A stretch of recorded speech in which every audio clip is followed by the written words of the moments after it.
जय श्री हरि भक्तों, आप सभी भक्तों का दिन शुभ और मंगलमय हो। आज की इस वीडियो में आप सभी श्रवण करेंगे पौष मास शुक्ला पक्ष की प्रतिपदा तिथि से लेकर पूर्णिमा तक सुनी जाने वाली संपूर्ण कथा एक साथ। इन कथाओं को श्रद्धा पूर्वक श्रवण करने से मनोवांछित फल की प्राप्ति होती है। तो आइए श्रवण करते हैं कथा। एक बार भगवान विष्णु गरुड़ जी पर सवार होकर कैलाश पर्वत जा रहे थे। रास्ते में गरुड़ जी ने देखा कि एक ही दरवाजे पर दो बारातें ठहरी थी। मामला उनके समझ में नहीं आया। फिर क्या था, पूछ बैठे प्रभु को। गरुड़ जी बोले, प्रभु ये कैसी अनोखी बात है कि विवाह के लिए एक और बारातें दो आई हैं। मेरी तो समझ में कुछ नहीं आ रहा है। प्रभु बोले, हाँ, एक कन्या से विवाह के लिए दो अलग अलग जगह से बारातें आई हैं। एक बारात पिता द्वारा पसंद की गए हैं, लड़के की है, और दूसरी माता द्वारा पसंद की गए लड़के की है। यह सुनकर गरुड़ जी बोले, आखिर विवाह किसके साथ होगा? प्रभु बोले, जिसे माता ने पसंद किया और बुलाया है उसी के साथ कन्या का विवाह होगा, क्योंकि कन्या का भाग्य किसी और के साथ जुड़ा हुआ है। भगवान की बातें सुनकर गरुड़ जी चुप हो गए और भगवान को बैकुंठ पर पहुंचाकर कौतूहल बस पुनः उसी जगह आ गए जहां दोनों बारातें ठहरी थी। गरुड़ जी ने मन में विचार किया कि यदि मैं माता के बुलाए गए वर को यहाँ से हटा दूं तो कैसे विवाह संभव होगा। फिर क्या था, उन्होंने भगवत विधान को देखने की जिज्ञासा के लिए तुरंत ही उस वर को उठाया और ले जाकर समुद्र के एक टापू पर धर दिए।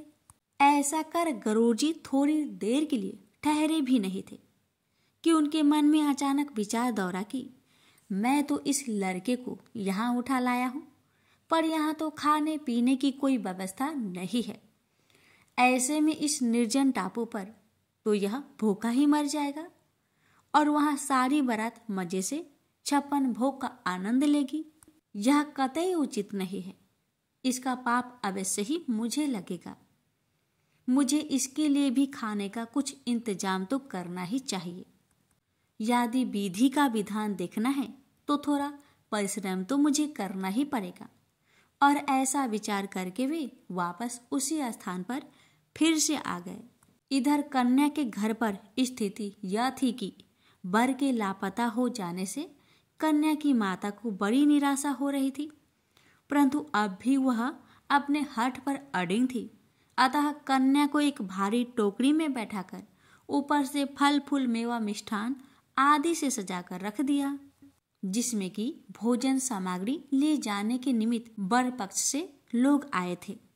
माता द्वारा उसी टोकरी में कन्या को छिपाकर भेजने के पीछे उसकी ये मनसा थी कि वर पक्ष के लोग कन्या को अपने घर ले जाकर वर को खोजकर उन दोनों का ब्याह करा देंगे। माता ने अपना यह भाव किसी तरह होने वाले समधी को सूचित भी कर दिया। अब संयोग की बात देखिए, आंगन में रखी उसी टोकरी को जिसमें कन्या की माता ने विविध फल मेवा मिष्ठान से भरकर कन्या को छिपाया था, गरुड़ जी ने उसे भारा देखकर उठाया और ले उड़े। उस टोकरी को ले जाकर गरुड़ जी ने उसी निर्जन टापू पर, जहां पहले से ही वर को उठा ले जाकर उन्होंने रखा था, वर के सामने रख दिया।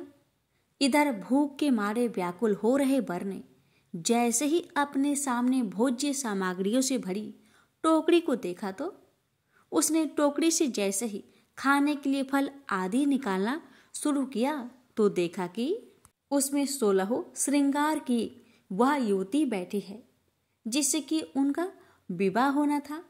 गरुड़ जी यह सब देखकर तंग रह गए।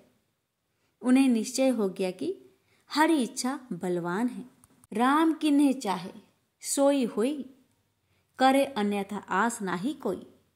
फिर तो शुभ मुहूर्त विचार कर स्वयं गरुड़ जी ने ही पुरोहिताई का कर्तव्य निभाया। वेद मंत्रों से विधि पूर्वक विवाह कार्य संपन्न कराकर वर वधू को आशीर्वाद दिया और उन्हें पुनः उनके घर पहुंचाया। तत्पश्चात प्रभु के पास आकर सारा वृत्तांत निवेदन किए और प्रभु पर अधिकार समझ झुंझलाकर बोले, प्रभु आपने अच्छी लीला की, सारे विवाह के कार्य हमसे करवा दिए। भगवान गरुड़ जी की बातों को सुनकर मंद मंद मुस्कुरा रहे थे। प्रेम से बोलिए जय श्री हरि। एक समय की बात है, एक बहुत ही कंजूस व्यक्ति था। उस व्यक्ति का नाम दानचंद था। उसके पास धन तो बहुत था, परंतु उसने कभी किसी को दान नहीं किया था। उसने प्रण ले रखा था कि जीवन में कभी किसी को कुछ भी दान नहीं करना है। घर से कुछ किलोमीटर दूर गंगा नदी बहती थी, परंतु वह कभी गंगा स्नान करने नहीं गया, क्योंकि गंगा स्नान करने के बाद पांडे पुजारियों को कुछ दान दक्षिणा देनी होती है। गंगा स्नान के बाद दान करना पड़ेगा, इसी डर से वह कभी गंगा स्नान करने नहीं गया। उसकी पत्नी उसे दान पुण्य करने के लिए कहती थी, परंतु वह कहता था, इतनी बड़ी दुनिया में हमारा छोटा सा दान करने से क्या होगा। एक दिन उसकी पत्नी ने कहा, अब तो आपका बुढ़ापा आ गया, आप दान पुण्य तो कुछ करते ही नहीं, कम से कम एक बार जाकर गंगा स्नान ही कराओ। पत्नी की बात मानकर उसने गंगा स्नान करने की हामी भरी। उसके घर से गंगा नदी 12 किलोमीटर दूर थी। रास्ते में कहीं पैसा खर्च ना हो जाए, इसलिए वह 12 किलोमीटर पैदल ही चला गया। जब दानचंद गंगा नदी के किनारे पहुंचा तो उसको लगा कि घाट पर जाएंगे तो पंडित दान दक्षिणा मांगेंगे, इसलिए वह स्नान करने मुर्दा घाट चला गया। मुर्दा घाट बिल्कुल सुनसान था। उसने इधर उधर देखा, दूर दूर तक कोई नहीं था। उसने जल्दी से ही गंगा जी में एक डुबकी लगाई। भगवान जो घट घट के बासी हैं, वह उसे यह सब करता देख रहे थे। भगवान को एक मजाक सूझी। भगवान वहां पर एक पंडित का रूप बनाकर प्रकट हो गए। जैसे ही दानचंद डुबकी लगाकर बाहर निकला, पंडित रूपी भगवान बोले, यजमान की जय हो। पंडित को देखते ही दानचंद कांप गया। वह बोला, ये तो हद हो गई, यहाँ पांडा तो मुर्दा घाट पर भी आ गया। पंडित ने बताया कि मैं एक संतोषी ब्राह्मण हूँ और एकांत में यहाँ मुर्दा घाट पर ही पड़ा रहता हूँ। यहाँ पर कभी कभी आपके जैसा कोई यजमान आता है और मेरा साल भर का इंतजाम इकट्ठे ही कर देता है। आज आप आए हैं, आपको मेरा 1 वर्ष का इंतजाम करना है। दानचंद बोला, मैं इतना दान नहीं कर सकता। पंडित बोला, दान तो अपनी श्रद्धा के ऊपर होता है, इसलिए आप 6 महीनों का इंतजाम कर दो। दानचंद बोला, मैं 6 महीनों का इंतजाम भी नहीं कर सकता। पंडित बोला, तो 3 महीने। दानचंद बोला, नहीं। पंडित बोले, 1 महीने का ही कर दो। दानचंद बोला, मैं 1 महीने का तो क्या, मैं 1 दिन का भी इंतजाम नहीं कर सकता। अब पंडित ने कहा, आपको कुछ ना कुछ तो दान करना ही पड़ेगा, नहीं तो हम आपको जल से निकलने नहीं देंगे। थक हार कर दानचंद बोला, एक आने का दान करूंगा, वो भी उधार। मेरे पास अभी तो कुछ नहीं है, इसलिए मेरे घर आकर 1 आना ले जाना। पंडित ने दानचंद को 1 आना दान करने का संकल्प दिलवा दिया। दानचंद ने सोचा, मेरा घर तो यहाँ से 12 किलोमीटर दूर है। अब पंडित 1 आने के लिए इतनी दूर थोड़ी आएगा, इसलिए वह संकल्प लेकर अपने घर आ गया। घर पहुंचते पहुंचते शाम हो गई थी। वह इतनी दूर चल कर आया था, इसलिए थक गया था। वह सोने ही जा रहा था, तभी उसके दरवाजे पर उस पंडित ने दस्तक दी। पंडित बोले, यजमान की जय हो। दानचंद की पत्नी ने दरवाजा खोला। वह पंडित को देखकर लौटी और दानचंद से पूछा, क्या किसी पंडित को कुछ देने के कहकर आए हैं? दानचंद बोला, हाँ, मैंने एक पांडा को एक आना देने का संकल्प लिया है। पत्नी बोली, वह पंडित जी अपना एक आना लेने दरवाजे पर खड़े हैं। दानचंद ने सोचा, वो पंडित एक आने के लिए इतनी दूर आ गया। दानचंद ने पत्नी से कहा, जाकर उस पंडित से कह दो कि यजमान बीमार है, इसलिए 3-4 दिन बाद आए। पत्नी बोली, एक आने की ही तो बात है, दे दो। क्यों नहीं देते? दानचंद बोला, मैं किसी को कुछ नहीं देने वाला। जाकर उससे कह दो कि यजमान बीमार है, इसलिए कुछ दिन बाद आए। पत्नी ने दुखी जैसा मुंह बनाया और पंडित से बोली, महाराज, मेरे पति आज इतनी दूर पैदल चलकर गए थे, इसलिए वे थक गए हैं और बीमार है, इसलिए आप 3-4 दिन बाद आइए। पंडित बोला, धन मिले या ना मिले, लेकिन वे हमारे यजमान हैं। यजमान बीमार है और पांडा चला जाए, ऐसा नहीं हो सकता। जब तक वह स्वस्थ नहीं हो तब तक हम यहीं रहेंगे। हमारा यहाँ रहने का इंतजाम कर दो। हम यहीं पर प्रसाद बनाएंगे और यहीं पर भजन करेंगे और यहीं पर प्रसाद ग्रहण करेंगे। पत्नी लौट कर गई और उसने दानचंद को सारी बात बताई कि वह पंडित कह रहा है, जब तक आप ठीक नहीं हो जाते वह यहीं रहेंगे। पत्नी बोली, इससे तो अच्छा उन्हें एक आना देकर रवाना करो। दानचंद बोला, एक आना क्या, ऐसे ही आता है। मैं उस पंडित को कुछ नहीं देने वाला। तुम जाकर उस पंडित से कह दो कि यजमान मर गए। दानचंद को योग का अभ्यास था, इसलिए वह सांस रोककर पड़ गया। पत्नी गई और उसने रोकर पंडित से कहा कि वो मर गए, अब तो जाओ। पंडित बोले, अरे राम राम, यजमान चला गया। जब तक उसका अंतिम संस्कार ना हो जाए तब तक हम कैसे जा सकते हैं। पंडित जी बोले, तुम महिला कहाँ कहाँ भटकती फिरोगी। हम सारे गांव में यजमान के मरने की खबर किए देते हैं। पंडित जी सारे गांव में खबर कराए कि दानचंद जी मर गए। सारा गांव दानचंद के घर इकट्ठा हो गया। लेकिन दानचंद ऐसा विचित्र आदमी एक आना बचाने के लिए सांस रोके पड़ा था। गांव के लोगों ने दानचंद को मुर्दा समझ के बांध लिया।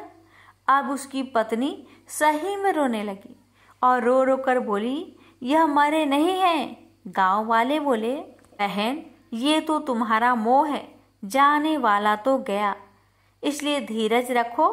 पत्नी बोली, अरे किस बात का धीरज रखूं, यह मरे ही नहीं है।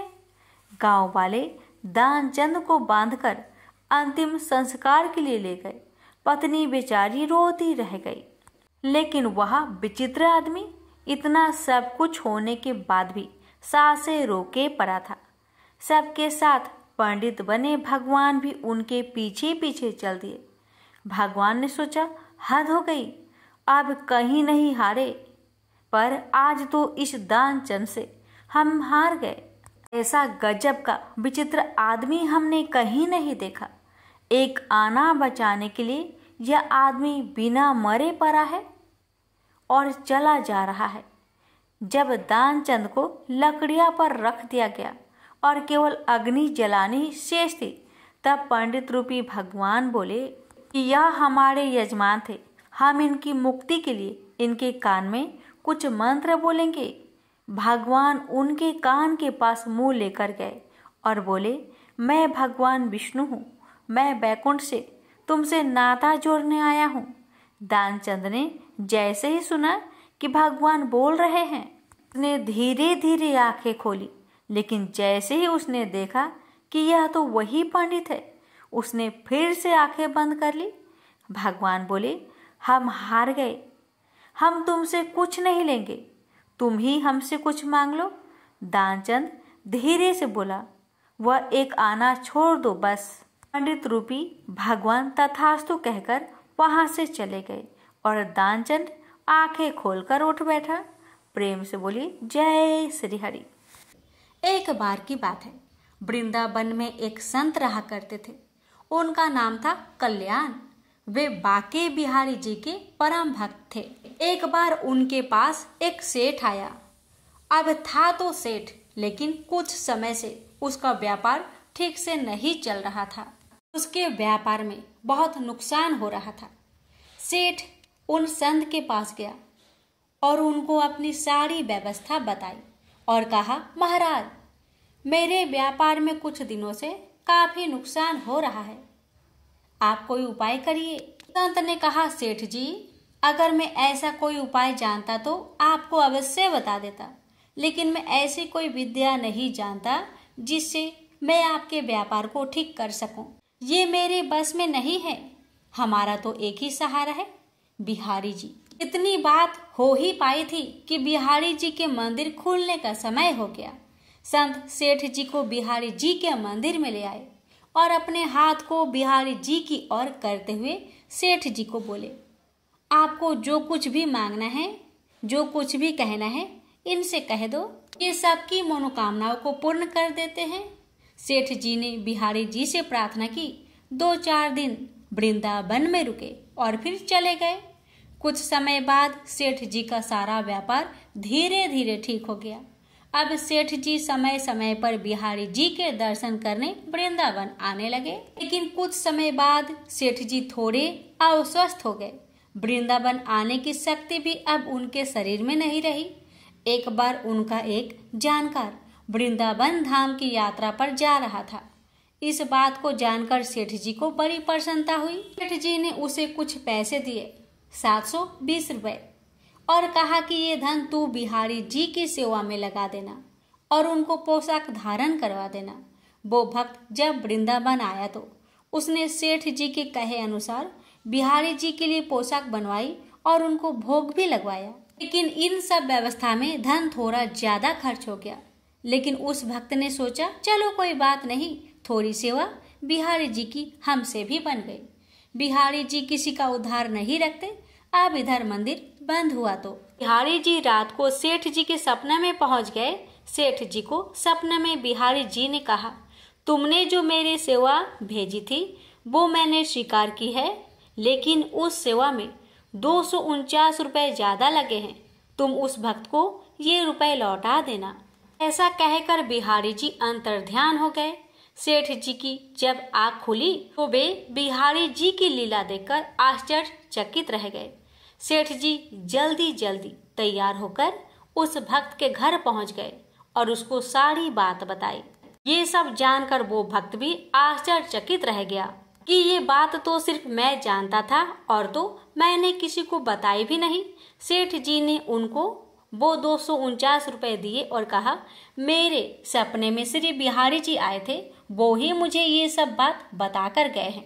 ये लीला देखकर वो भक्त भी खुशी से मुस्कुराने लगा और बोला, जय हो बिहारी जी, जय हो बिहारी जी। इस कलयुग में भी हमारे बिहारी जी किसी का कर्ज किसी के ऊपर नहीं रहने देते। जो एक बार इनकी शरण लेता है फिर उसे किसी से कुछ मांगना नहीं पड़ता, उसको सब कुछ मिलता चला जाता है। बोलिए श्री वृंदावन बिहारी लाल की जय।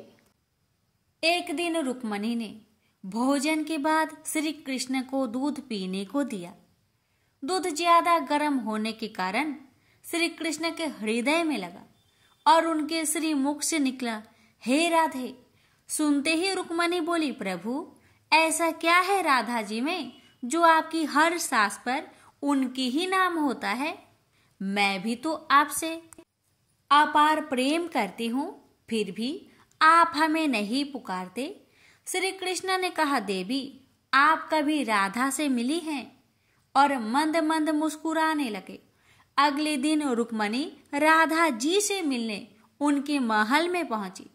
राधा जी के कक्ष के बाहर अत्यंत खूबसूरत स्त्री को देखा और उनके मुख पर तेज होने के कारण उन्होंने सोचा कि ये ही राधा जी है और उनके चरण छूने लगी। तभी वो बोली, आप कौन हैं? तब रुक्मणी ने अपना नाम परिचय दिया और आने का कारण बताया। तब वो बोली, मैं तो राधा जी की दासी हूँ। राधा जी तो 7 द्वार के बाद आपको मिलेगी। रुक्मणी ने 7 द्वार पार किए और हर द्वार पर एक से एक सुंदर और तेजवान दासी को देख सोच रही थी कि अगर उनकी दासियां इतनी रूपवान हैं तो राधा रानी स्वयं कैसी होगी। सोचते हुए राधा जी के कक्ष में पहुंची। कक्ष में राधा जी को देखा, अत्यंत रूपवान तेजस्वी, जिसका मुख सूर्य से भी तेज चमक रहा था। रुक्मणी सहसा ही उनके चरणों में गिर पड़ी। पर ये क्या था, राधा जी के पूरे शरीर पर तो छाले पड़े हुए हैं। रुक्मणी ने पूछा, देवी आपके शरीर पर ये छाले कैसे? तब राधा जी ने कहा, देवी कल आपने कृष्ण जी को जो दूध दिया वो ज्यादा गर्म था, जिससे उनके हृदय पर छाले पड़ गए। और उनके हृदय में तो सदैव मेरा ही वास होता है। इसलिए कहा जाता है, बसना हो तो हृदय में बसो। किसी के दिमाग में तो लोग खुद ही बसा लेते हैं। प्रेम से बोलिए राधे राधे। धर्मराज भगवान की कहानी। एक ब्राह्मणी मरकर भगवान के घर गई। वहां जाकर बोली, मुझे धर्मराज जी के मंदिर का रास्ता बता दो। स्वर्ग से एक दूत आया और बोला, ब्राह्मणी आपको क्या चाहिए? वो बोली, मुझे धर्मराज मंदिर का रास्ता बता दो। आगे आगे दूत और पीछे पीछे ब्राह्मणी मंदिर तक गई। ब्राह्मणी बहुत धार्मिक महिला थी। उसने बहुत दान पुण्य कर रखा था। उसे विश्वास था कि उसके लिए धर्मराज जी के मंदिर का रास्ता अवश्य खुल जाएगा। ब्राह्मणी ने वहां जाकर देखा, वह बड़ा सा मंदिर, सोने का सिंहासन, हीरे मोती से जड़ित छतरी थी। धर्मराज जी न्याय सभा में बैठे साक्षात इंद्र के समान शोभा पा रहे थे। यमराज जी सबको कर्मानुसार दंड दे रहे थे। ब्राह्मणी ने जाकर प्रणाम किया और बोली, मुझे बैकुंठ जाना है। धर्मराज जी ने चित्रगुप्त से कहा, लेखा जोखा सुनाओ। चित्रगुप्त ने लेखा सुनाया। सुनकर धर्मराज जी ने कहा, तुमने सब धर्म किए पर धर्मराज जी की कहानी नहीं सुनी। बैकुंठ में कैसे जाएगी? बुढ़िया बोली, धर्मराज जी की कहानी का क्या नियम है? धर्मराज जी बोले, कोई 1 साल, कोई 6 महीने, कोई 7 दिन ही सुने, पर धर्मराज जी की कहानी अवश्य सुने, फिर उसका उद्यापन कर दे। उद्यापन में काठी, छतरी, चप्पल, बाल्टी, रस्सी, टोकरी, टॉर्च, साड़ी, ब्लाउज का बेस, लोटे में शक्कर भरकर 5 बर्तन, 6 मोती, 6 मूंगा, यमराज जी की लोहे की मूर्ति, धर्मराज जी की सोने की मूर्ति, चांदी का चांद, सोने का सूरज, चांदी की साठिया ब्राह्मण को दान करें। प्रतिदिन चावल का साठिया बनाकर कहानी सुने। यह बात सुनकर ब्राह्मणी बोली, भगवान मुझे 7 दिन वापस पृथ्वी लोक पर जाने दो, मैं कहानी सुनकर वापस आ जाऊंगी। धर्मराज जी ने उसका लेखा जोखा देखकर 7 दिन के लिए पृथ्वी पर भेज दिया। ब्राह्मणी जीवित हो गई। ब्राह्मणी ने अपने परिवार वालों से कहा कि मैं 7 दिन के लिए धर्मराज जी की कहानी सुनने के लिए वापस आई हूँ। इस कथा को सुनने से बड़ा पुण्य मिलता है। उसने चावल की साठिया बनाकर परिवार के साथ 7 दिन तक धर्मराज जी की कथा सुनी। 7 दिन पूरे होने पर वापस धर्मराज जी का बुलावा आया और ब्राह्मणी को बैकुंठ में श्री हरि के चरणों में स्थान मिला। प्रेम से बोलिए धर्मराज भगवान की जय। एक समय की बात है, एक नगर में एक सेठ अपने पूरे परिवार के साथ निवास करता था। एक रात उसके सपने में माता लक्ष्मी जी प्रकट हुई। उन्होंने सेठ से कहा कि तुमने जो भी पुण्य कर्म किए थे उसका प्रभाव अब खत्म होने वाला है। ऐसे में अब वह तुम्हारे घर से जल्दी ही चली जाएगी। यदि तुम कुछ मांगना चाहते हो तो मांग लो। सेठ ने लक्ष्मी माता से कहा कि वह सुबह में घर वालों से बात करेगा, फिर आपको अपनी इच्छा के बारे में बता दूंगा। थोड़ी देर बाद सेठ की नींद खुली तो सवेरा हो चुका था। उसने अपने सपने के बारे में घर के सभी सदस्यों को बताया। किसी ने माता लक्ष्मी से हीरे, मोती, सोना चांदी मांगने को कहा तो किसी ने सुख तथा समृद्धि।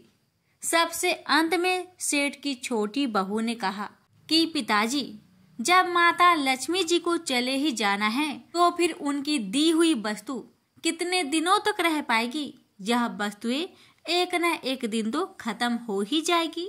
बहू ने सुझाव दिया कि आप माता लक्ष्मी से यह कहे कि आप भले ही जाए लेकिन परिवार में प्रेम रहे, सब में आपसी सौहार्द बना रहे, संकट के समय में भी सब एक दूसरे के साथ दे ताकि वह समय आसानी से बीत जाए। सेठ जी को यह सलाह अच्छी लगी। अगले दिन रात्रि में माता लक्ष्मी फिर से सेठ जी के सपने में आई। उन्होंने फिर सेठ जी से उसकी इच्छा पूछी। तब सेठ ने कहा कि माता, आप जाना चाहती है तो आपको कौन रोक सकता है, लेकिन उसके परिवार में सदा ही प्रेम और आपसी सौहार्द बना रहे, एक दूसरे की मदद की भावना रहे, संकट में सभी साथ रहे और वह पल भी आसानी से कट जाए। माता लक्ष्मी सेठ की बात सुनकर प्रसन्न हुई। उन्होंने कहा कि सेठ, तुम्हारी बातों ने मुझे बांध लिया है। जिस घर या परिवार के सदस्यों में आपसी प्रेम तथा भाईचारा रहेगा, उस स्थान से वह कैसे जा सकती है।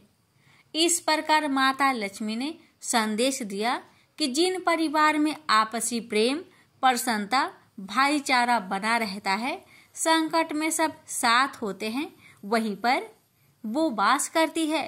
प्रेम से बोलिए लक्ष्मी माता की जय। पौराणिक कथा के अनुसार एक बार कृष्ण अपने मित्र मधु मंगल को उनके घर पर जाकर कुछ खाने की इच्छा जताई। इसके बाद मधु मंगल अपने घर आकर कृष्ण के लिए कुछ खाने की व्यवस्था करने लगे, पर घर में कुछ नहीं मिला तो वह कृष्ण के लिए बासी कढ़ी लेकर जाने लगे, लेकिन उन्हें अच्छा महसूस नहीं हुआ, जिसके कारण उसने खुद ही झाड़ी में छिपकर कढ़ी पी ली। कान्हा ने मधु मंगल से इसका कारण पूछा तो उसने सारी बात कान्हा को बताई। तब कृष्ण ने मधु मंगल से कहा कि मुझे ऐसा कमजोर और दुबला पतला मित्र पसंद नहीं है, तुम मेरे सामने तगड़े हो जाओ। इस पर मधु मंगल ने कहा, तुम्हारी माँ तुम्हें रोज दूध माखन खिलाती है, लेकिन मेरी माता पिता निर्धन है, मैंने तो कभी माखन भी नहीं खाया। इसके बाद कान्हा ने मधु मंगल से बोले, मैं तुम्हें प्रतिदिन माखन खिलाऊंगा। इसके बाद कृष्ण अपने सखा के लिए माखन चोर बन गए और पड़ोस के सभी घरों से माखन चुराकर अपने सखा मधु मंगल के संग खाने लगे, जिस कारण उनका नाम माखन चोर पड़ा। श्री कृष्ण को बाल गोपाल, कान्हा, कन्हैया, मुरलीधर, नंदलाला, गोपाला, लड्डू गोपाल जैसे कई नामों से जाना जाता है। बचपन से लेकर युवा अवस्था तक कान्हा को उनकी लीलाओं के कारण अलग अलग नाम मिल गए। कई बार उनके प्रियजनों ने उन्हें नया नाम दिया तो कई बार उनके शत्रुओं द्वारा भी नए नाम दिए गए, जिनमें से उनका एक नाम छलिया है जो कंस ने दिया था, जो काफी प्रचलित है। कृष्ण के कई नामों में उनका एक नाम माखन चोर भी है। ये नाम श्री कृष्ण को उनकी सखा मंडली के कारण प्राप्त हुआ। जानते हैं क्यों श्री कृष्ण को कहा जाता है माखन चोर? पौराणिक ग्रंथों के अनुसार भगवान कृष्ण के बचपन में कई सखा थे। इनमें सुदामा, मधुमंगल, सुबाहु, सुबल, सदानंद, चंद्रहास, बकुल, शारद, बुद्धि प्रकाश, भद्र, सुभद्र, मणिभद्र, भोज, तोक कृष्ण, बड़ूथप, मधुकंड, विशाल, रसाल और मकरंद के प्रमुख नाम हैं। शास्त्रों में भगवान कृष्ण को अपने मित्रों के साथ बिताए हुए पलों के बारे में भी विस्तार पूर्वक बताया गया है। बचपन में भगवान कृष्ण खूब नटखट थे। वे अपने सखा मंडली के साथ मिलकर खूब शरारत किया करते थे। पुष्टि मार्ग में भगवान कृष्ण के अष्ट सखाओं की खूब चर्चा की गई है, लेकिन सखा मधुमंडल के कारण कृष्ण जी माखन चोर बन गए। प्रेम से बोलिए राधे राधे। एक समय की बात है, नैमिषारण्य तीर्थ में सौनकादि 88,000 ऋषियों ने श्री सूत जी से पूछा, हे प्रभु, इस कलयुग में वेद विद्या रहित मनुष्य को प्रभु भक्ति किस प्रकार मिल सकती है तथा उनका उद्धार कैसे होगा? हे मुनि श्रेष्ठ, कोई ऐसा तप बताइए जिससे थोड़े समय में ही पुण्य मिले और मनोवांछित फल भी मिल जाए। इस प्रकार की कथा सुनने की हम इच्छा रखते हैं। सर्व शास्त्रों के ज्ञाता सूत जी बोले, हे वैष्णवों, मैं पूज्य आप सभी ने प्राणियों के हित की बात पूछी है, इसलिए मैं एक श्रेष्ठ व्रत को आप लोगों को बतलाऊंगा, जिसे नारद जी ने लक्ष्मी नारायण जी से पूछा था और लक्ष्मीपति ने मुनि श्रेष्ठ नारद जी से कहा था। आप सब इसे ध्यान से सुनिए। एक समय की बात है, योगीराज नारद जी दूसरों के हित की इच्छा लिए अनेकों लोकों में घूमते हुए मृत्यु लोक में आ पहुंचे। यहाँ उन्होंने अनेक योनियों में जन्मे प्राय सभी मनुष्यों को अपने कर्मों द्वारा अनेकों दुख से पीड़ित देखा। उनका दुख देख नारद जी सोचने लगे कि कैसा यत्न किया जाए जिसके करने से निश्चित रूप से मानव के दुखों का अंत हो जाए। इसी विचार पर मनन करते हुए वह विष्णु लोक में गए। वहां वह देवों के इस भगवान नारायण की स्तुति करने लगे, जिनके हाथों में शंख, चक्र, गदा और पद्म थे, गले में वरमाला पहने हुए थे। स्तुति करते हुए नारद जी बोले, हे भगवान, आप अत्यंत शक्ति से संपन्न हैं। मन तथा वाणी भी आपको नहीं पा सकती है। आपका यदि मध्य तथा अंत नहीं है, निर्गुण स्वरूप सृष्टि के कारण भक्तों के दुख को दूर करने वाले आपको मेरा नमस्कार है। नारद जी की स्तुति सुन विष्णु भगवान बोले, हे मुनि श्रेष्ठ, आपके मन में क्या बात है? आप किस काम के लिए पधारे हैं, उसे निसंकोच कहो। इस पर नारद मुनि बोले कि मृत्यु लोक में अनेक योनियों में जन्मे मनुष्य अपने कर्मों के द्वारा अनेकों दुख से दुखी हो रहे हैं। हे नाथ, आप मुझ पर दया रखते हैं तो बताइए कि वो मनुष्य थोड़े प्रयास से ही अपने दुखों से कैसे छुटकारा पा सकते हैं।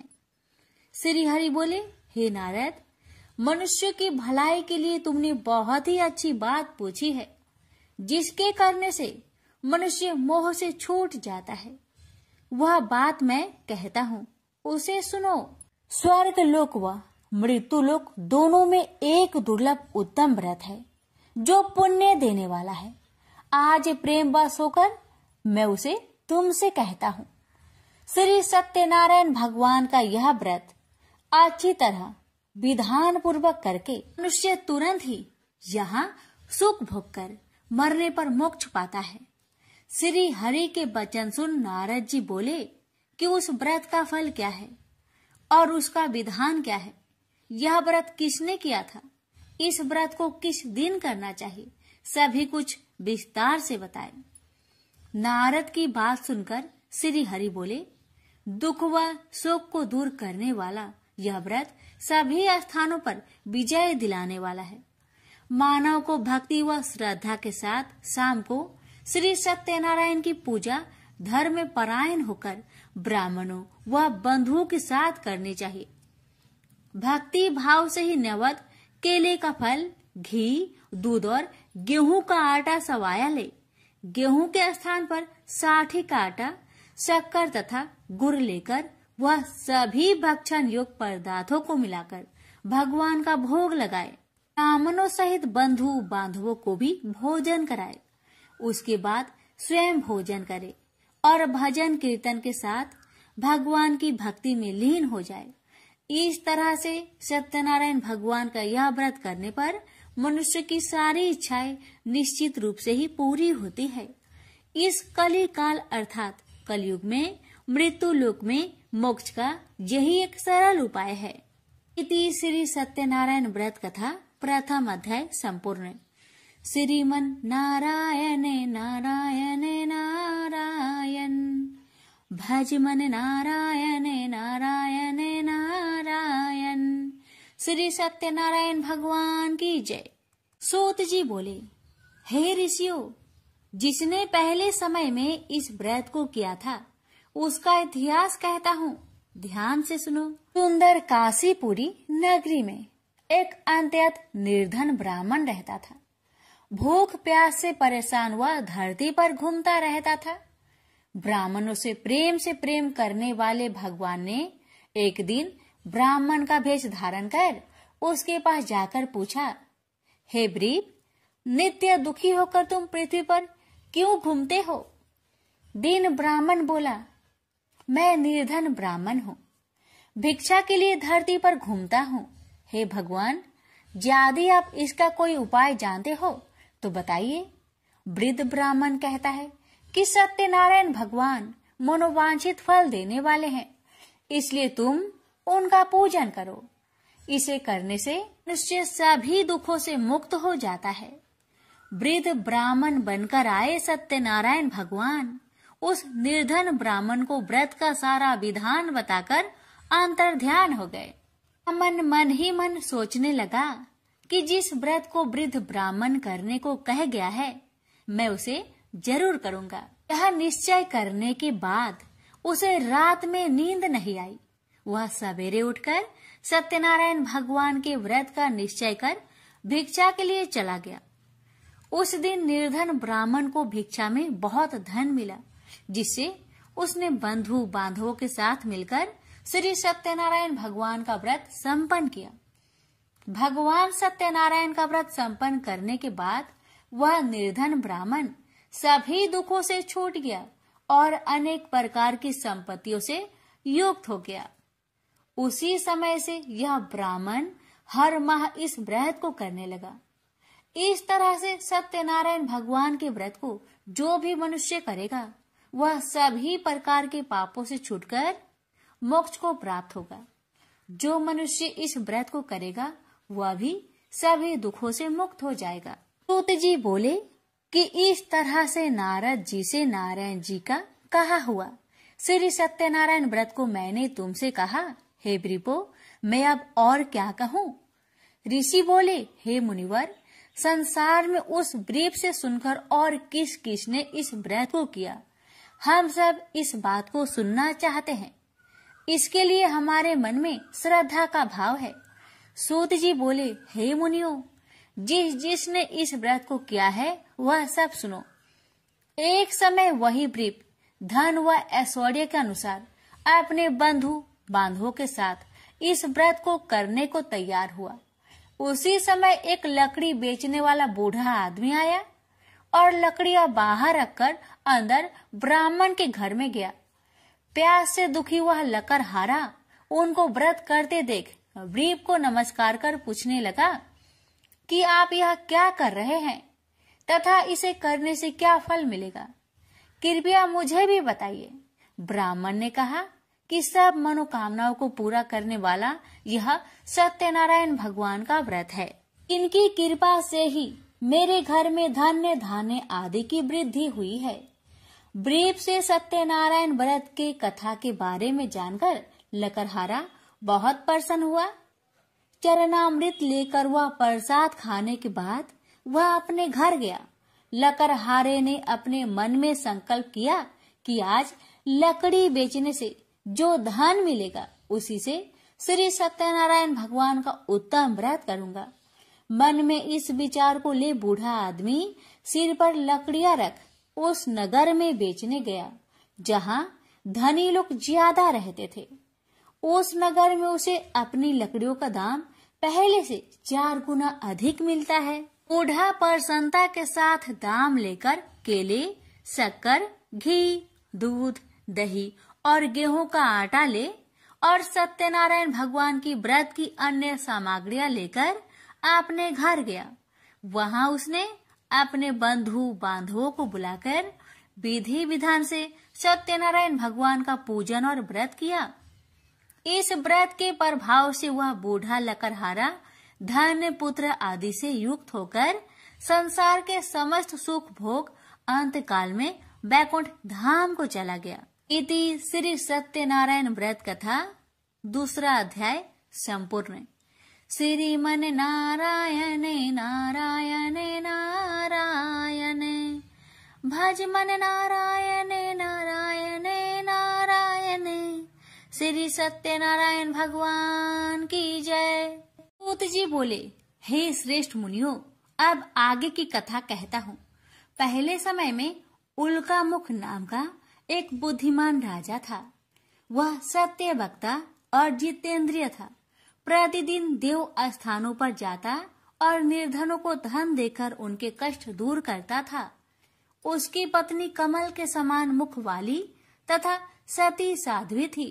भद्रशिला नदी के तट पर उन दोनों ने श्री सत्यनारायण भगवान का व्रत किया। उसी समय साधु नाम का एक वैश्य आया। उसके पास व्यापार करने के लिए बहुत सा धन भी था। राजा को व्रत करते देखकर वह विनय के साथ पूछने लगा, हे राजन, भक्ति भाव से पूर्ण होकर आप यह क्या कर रहे हैं? मैं सुनने की इच्छा रखता हूँ, तो आप मुझे बताए। राजा बोले, हे साधु, अपने बंधु बांधवों के साथ पुत्र आदि की प्राप्ति के लिए एक महाशक्तिमान श्री सत्यनारायण भगवान का व्रत व पूजन कर रहा हूँ। राजा के वचन सुन साधु आदर से बोला, हे राजन, मुझे इस व्रत का सारा विधान कहिए। आपके कथा अनुसार मैं भी इस व्रत को करूँगा। मेरी भी संतान नहीं है और इस व्रत को करने से निश्चित रूप से मुझे संतान की प्राप्ति होगी। राजा से व्रत का सारा विधान सुनकर व्यापार से निवृत्त हो वह अपने घर गया। साधु वैश्य ने अपनी पत्नी को संतान देने वाले इस व्रत का वर्णन कह सुनाया और कहा कि जब मेरी संतान होगी तब मैं इस व्रत को करूँगा। साधु ने इस तरह के वचन अपनी पत्नी लीलावती से कहे। एक दिन लीलावती पति के साथ आनंदित हो सांसारिक धर्म में प्रवृत्त होकर सत्यनारायण भगवान की कृपा से गर्भवती हो गई। 10वें महीने में उसके गर्भ से एक सुंदर कन्या ने जन्म लिया। दिनों दिन वह ऐसे बढ़ने लगी जैसे कि शुक्ला पक्ष का चंद्रमा बढ़ता है।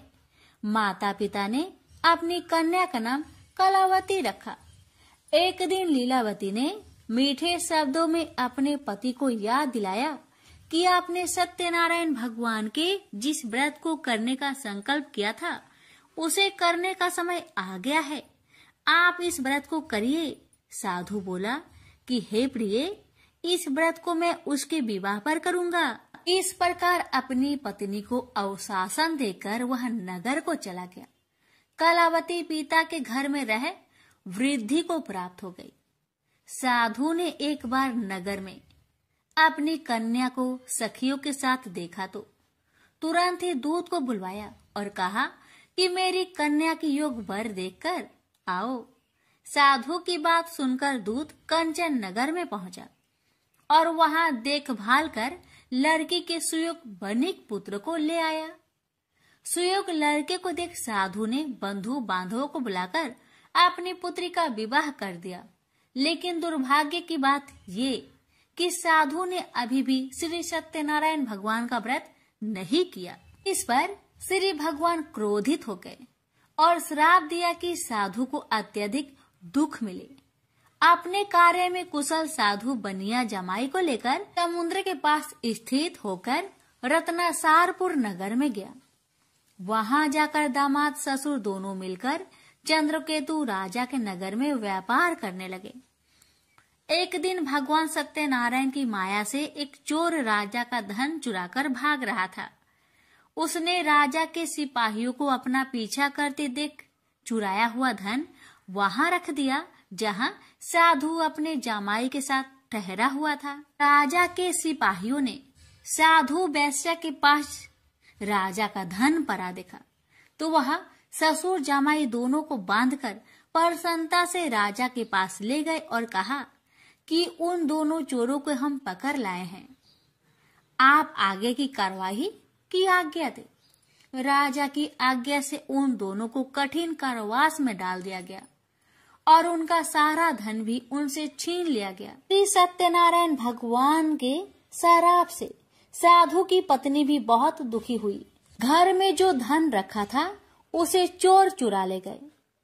शारीरिक तथा मानसिक पीड़ा व भूख प्यास से अति दुखी हो अन्न की चिंता में कालावती के ब्राह्मण के घर गई। वहां उसने श्री सत्यनारायण भगवान का व्रत होते देखा। फिर कथा भी सुनी। वह प्रसाद ग्रहण कर वह रात को घर वापस आई। माता ने कलावती से पूछा कि हे पुत्री, अब तक तुम कहाँ थी? तेरे मन में क्या है? कलावती ने अपने माता से कहा, हे माता, मैंने एक ब्राह्मण के घर में श्री सत्यनारायण भगवान का व्रत देखा है। कन्या के वचन सुन लीलावती भगवान की पूजन की तैयारी करने लगी। लीलावती ने परिवार व बंधुओं सहित सत्यनारायण भगवान का पूजन किया और उनसे वर मांगा कि मेरे पति तथा जमाई शीघ्र घर आ जाए। साथ ही यह भी प्रार्थना की कि हम सबका अपराध क्षमा करे। श्री सत्यनारायण भगवान इस व्रत से संतुष्ट हो गए और राजा चंद्रकेतु को सपने में दर्शन दे कहा कि हे राजन, तुम उन दोनों वेश्या को छोड़ दो और तुमने उनका जो धन लिया है उसे वापस कर दो। अगर ऐसा नहीं किया तो मैं तुम्हारा धन, राज्य व संतान सभी को नष्ट कर दूंगा। राजा को यह सब कहकर वह अंतर्ध्यान हो गए। अतः काल सभा में राजा ने अपना सपना सुनाया। फिर बोले कि बानिक पुत्र को कैद से मुक्त कर सभा में लाओ। दोनों ने आते ही राजा को प्रणाम किया। राजा मीठी बानी से बोला, हे महानुभावों, भाग्यवश ऐसा कठिन दुख तुम्हें प्राप्त हुआ है, लेकिन अब तुम्हें कोई भय नहीं है। ऐसा कह राजा ने उन दोनों को नए वस्त्र भूषण भी पहनाए और जितना धन उनका लिया था उससे 2 गुना धन वापस कर दिया। दोनों वेश्या अपने घर को चल दिए। श्री सत्यनारायण व्रत कथा का 3रा अध्याय संपूर्ण। श्रीमन नारायण नारायण नारायण, भज मन नारायण नारायण नारायण। श्री सत्यनारायण भगवान की जय। सूत जी बोले, वैश्या ने मंगलाचार कर अपनी यात्रा आरंभ की और अपने नगर की ओर चल दिया। उसके थोड़ी दूर जाने पर एक दंड वेशधारी श्री सत्यनारायण ने उनसे पूछा, हे साधु, तेरी नाव में क्या है? अभिमानी बानिक हंसता हुआ बोला, हे दंडी, आप क्यों पूछते हो? क्या धन लेने की इच्छा है? मेरी नाव में तो बेल व पत्ते भरे हुए हैं। वैश्या के कठोर वचन सुन भगवान बोले, तुम्हारा वचन सत्य हो। दंडी ऐसे वचन कहे वहां से दूर चले गए। कुछ दूर जाकर समुद्र के किनारे बैठ गए। दंडी के जाने के बाद साधु वैश्या ने नित्य क्रिया के पश्चात नाव को ऊंची उठते देखकर अचंभा माना और नाव में बेल पत्ते आदि देख वह मूर्छित हो जमीन पर गिर पड़ा। मूर्छा खोलने पर वह अत्यंत शोक में डूब गया। तब उसका दामाद बोला कि आप शोक न मनाए, यह दंडी का श्राप है, इसलिए हमें उनकी शरण में जाना चाहिए, तभी हमारी मनोकामना पूरी होगी। दामाद की बात सुनकर वह दंडी के पास पहुंचा और अत्यंत भक्ति भाव नमस्कार करके बोला, मैंने आपसे जो असत्य वचन कहे थे उनके लिए मुझे क्षमा दे। ऐसा कहकर महान शोकातुर हो रोने लगा। दंडी भगवान बोले, हे बानिक पुत्र, मेरी आज्ञा से बार बार तुम्हें दुख प्राप्त हुआ है। तू मेरी पूजा से विमुख हुआ। साधु बोला, हे भगवान, आपकी माया से ब्रह्मा आदि देवता भी आपके रूप को नहीं जानते, तब मैं अज्ञानी कैसे जान सकता हूँ? आप प्रसन्न होइए, अब मैं सामर्थ्य के अनुसार आपकी पूजा करूँगा। मेरी रक्षा करो और पहले के समान नौका में धन भर दो। साधु वैश्य के भक्ति पूर्वक वचन सुनकर भगवान प्रसन्न हो गए और उसकी इच्छा अनुसार वरदान देकर अंतर्ध्यान हो गए। ससुर जमाई जब नाव पर आए तो नाव धन से भरी हुई थी। फिर वही अपने अन्य साथियों के साथ सत्यनारायण भगवान का पूजन कर अपने नगर को चल दिए। जब नगर के नजदीक पहुँचे तो दूत को घर पर खबर करने के लिए भेज दिया। दूत साधु की पत्नी को प्रणाम कर कहता है कि मालिक अपने दामाद सहित नगर के निकट आ गए हैं। दूत की बात सुन साधु की पत्नी लीलावती ने बड़े हर्ष के साथ सत्यनारायण भगवान का पूजन कर अपनी पुत्री कलावती से कहा कि मैं अपने पति के दर्शन को जाती हूँ, तो कार्य पूर्ण कर शीघ्र आ जाना। माता के ऐसे वचन सुन कलावती जल्दी में प्रसाद छोड़ अपने पति के पास चली गई। प्रसाद की अवज्ञा के कारण श्री सत्यनारायण भगवान रुष्ट हो गए और नाव सहित उसके पति को पानी में डुबो दिए। कलावती अपने पति को वहां ना पाकर रोती हुई जमीन पर गिर गई। नौका को डूबा हुआ देख वह कन्या को रोता देख साधु दुखी होकर बोला कि हे प्रभु, मुझसे तथा मेरे परिवार से जो भूल हुई है उसे क्षमा करे। साधु के दीन वचन सुनकर श्री सत्यनारायण भगवान प्रसन्न हो गए और आकाशवाणी हुई, हे साधु, तेरी कन्या मेरे प्रसाद को छोड़कर आई है, इसलिए उसका पति अदृश्य हो गया है। यदि वह घर जाकर प्रसाद खाकर लौटती है तो इसे उसका पति अवश्य मिलेगा। ऐसी आकाशवाणी सुन कलावती घर पहुंचकर प्रसाद खाती है और फिर आकर अपने पति के दर्शन करती है। उसके बाद साधु अपने बंधु बांधवों सहित श्री सत्यनारायण भगवान का विधि विधान से पूजन करता है। इस लोक का सुख भोग वह अंत में स्वर्ग जाता है। इति श्री सत्यनारायण व्रत कथा चतुर्थ अध्याय संपूर्ण। श्रीमन नारायणे नारायणे नारायणे भज मन नारायणे नारायणे नारायण। श्री सत्यनारायण भगवान की जय। श्री सूत जी बोले, हे ऋषियों, मैं और भी एक कथा सुनाता हूँ, उसे भी ध्यान पूर्वक सुनो। प्रजा पालन में लीन तुंगध्वज नाम का एक राजा था। उसने भी भगवान का प्रसाद त्याग कर बहुत ही दुख प्राप्त किया। एक बार वन में जाकर वन्य पशुओं को मारकर वह बर के पेड़ के नीचे आया। वहां उसने ग्वालों को भक्ति भाव से अपने बंधुओं सहित सत्यनारायण भगवान का पूजन करते देखा। अभिमान बस राजा ने उन्हें देखकर भी पूजा स्थान में नहीं गया, न ही उसने भगवान को नमस्कार किया। ग्वालों ने राजा को प्रसाद दिया, लेकिन उसने वह प्रसाद नहीं खाया और प्रसाद को वही छोड़कर वह अपने नगर को चला गया। जब वह नगर में पहुंचा तो वहां सब कुछ तहस नहस हुआ पाया, तो वह शीघ्र ही समझ गया कि यह सब भगवान ने ही किया है। वह दोबारा ग्वालों के पास पहुंचा और विधि पूर्वक पूजा कर प्रसाद खाया, तो श्री सत्यनारायण भगवान की कृपा से सब कुछ पहले जैसा हो गया। दीर्घ काल तक सुख भोगने के बाद मरोना उपरांत उसे स्वर्ग लोक की प्राप्ति हुई। तो मनुष्य परम दुर्लभ इस व्रत को करेगा तो भगवान सत्यनारायण की अनुकंपा से उसे धन्य धान्य की प्राप्ति होगी। निर्धन धनी हो जाता है और भय मुक्त हो जीवन जीता है। संतानहीन मनुष्य को संतान सुख मिलता है और सारे मनोरथ पूर्ण होने पर मानव अंत काल में वैकुंठ धाम को जाता है। सूत जी बोले, जिन्होंने पहले इस व्रत को किया है, अब उनके दूसरे जन्म की कथा कहता हूँ। वृद्ध संतानंद ब्राह्मण ने सुदामा का जन्म लेकर मोक्ष की प्राप्ति की। लकरहारे ने अगले जन्म में निषाद बनकर मोक्ष प्राप्त किया। उल्कामुख नाम का राजा दशरथ होकर वैकुंठ को गए। साधु नाम के वैश्य ने मोर ध्वज बनकर अपने पुत्र को आरे से चीरकर मोक्ष पाया। महाराज तुंगध्वज ने स्वयंभू होकर भगवान में भक्ति युक्त हो कर्म कर मोक्ष पाया। श्री सत्यनारायण व्रत कथा का 5वां अध्याय संपूर्ण हुआ।